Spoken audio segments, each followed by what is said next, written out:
Fabrizio Romano needs to go.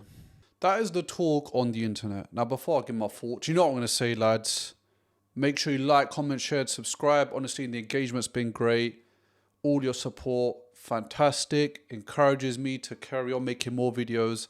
And if you haven't already, make sure you subscribe for another reason. Every Monday, we'll be doing a podcast with myself and my friend Erkin. Go and check out his channel, Us and All. And yeah, he also does some great Arsenal content. And we'll be doing the weekly podcast show every single Monday for this season. Now, does Fabrizio Romano need to go? Why are people talking about it? Why is it such a hot topic online? Why is he getting into a few pickles on X? And somebody's kind of outdoing him.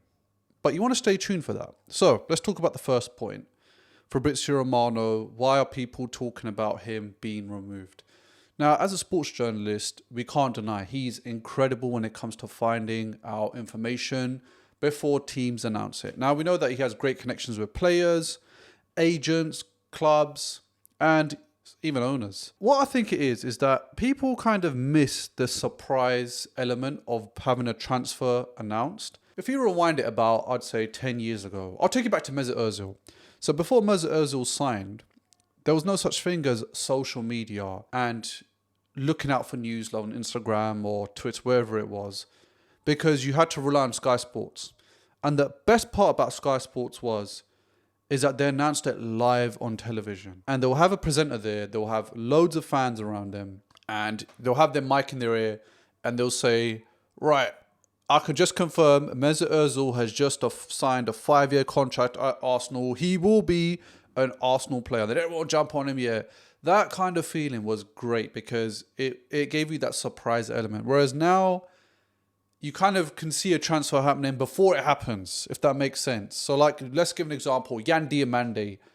We knew he was going to be leaving Leipzig well before he signed for Real Madrid. Now, it was either going to be Liverpool or PSG at the start, but then Fabrizio puts out, he's in talks with Real Madrid. They've agreed personal terms. So then, when you hit agreed personal terms, you already know 50% of the job is done. So then in your head, you kind of know this deal is definitely going to go through in the next coming days. So that element kind of ruins it. And I think people miss the surprise element. So that's one thing that I've kind of realized online. Now, some people are saying that he is a fraud. That's point number 2. He's had a few issues online.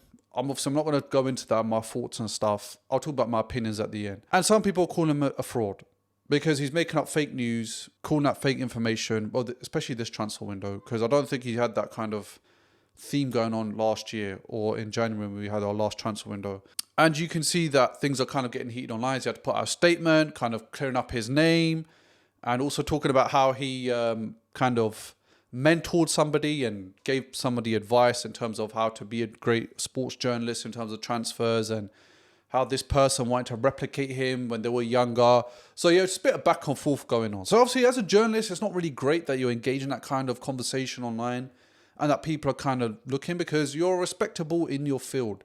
And I feel like as a professional, you want to maintain that level. Now, the third thing I want to bring up is David Ornstein. Now, he does a similar thing with Fabrizio Romano. They both put out news about transfers that are going to be occurring. But it just seems like David Ornstein is kind of on the ball before Fabrizio. I don't know if you guys agree. If you do, let me know in the thoughts in the comments down below if you disagree. But David Ornstein, he's kind of hitting everything with a 100% shot rate. His KD on COD is probably like 100% when it comes to his transfer window. And people kind of looking at Fabrizio like, why are you not coming first to the news like you normally do? David Ornstein is kind of on it. Like, he announced the Tazolis deal. He announced the Morgan Rogers deal, Yan Diomande. There was a few deals that he kind of beat Fabrizio too. So people are kind of questioning, is Fabrizio kind of losing his spark? And I know in the past that a lot of players speak to Fabrizio and say, can you just talk about me on Instagram? I just want to feel like, there's a bit of news on me. Like, just say I'm going to be doing this, or I want to leave this club, or I want to pursue something else. He's had messages like that. He's admitted it himself. And by the way, this video is not to take away any credibility, but my opinion now, this is the fourth point, this is my opinion. Like I said, he's a great journalist. He's fantastic at what he does. At some points, as a fan, when you're eager to know about a transfer, he's one of the few reliable sources you can go to. There's always that quote, I won't believe it until Fabrizio puts it out. That's how much credible work he has. And I think a lot of people forget how much he does, and how he's working around the clock. Like, this is his life. Imagine we're going to bed at 10 p.m, 11 p.m, whatever it is. He's probably still awake till 4, 5 in the morning, because deals happen in other time zones. So imagine this guy, he's working around the clock 24/7, trying to get news, trying to put it out, making YouTube videos, Instagram posts, X posts, whatever the social media outlet is. He is there making sure that you are getting every information you possibly can. But like I said, I'm a long-term Arsenal fan. I'm 33 years old. I've seen the way transfers have progressed before social media, and I do miss it, I'll be honest. So do I think he needs to go really and truly? I wouldn't say no, but I do miss the element of the old school nostalgia where it gets announced, Sky Sports live in front of your eyes, and you kind of celebrate all together in the moment. And then you kind of go on, like, back then it was like BlackBerry, BBM. You'll go out and message each other in your group or whatever it was. We just signed Mesut Ozil, 5 years. Everyone's going mad. Statuses are changing. Now it's kind of, you expect a transfer to happen. As soon as you see personal terms agreed, 50% of the deal is probably done. Probably more. Some people might say 70%. But yeah, so that's my thoughts on Fabrizio Romano. And I know it's not really an Arsenal topic, but I felt like I need to say my piece, if that makes sense, because of all the online stuff that's going on.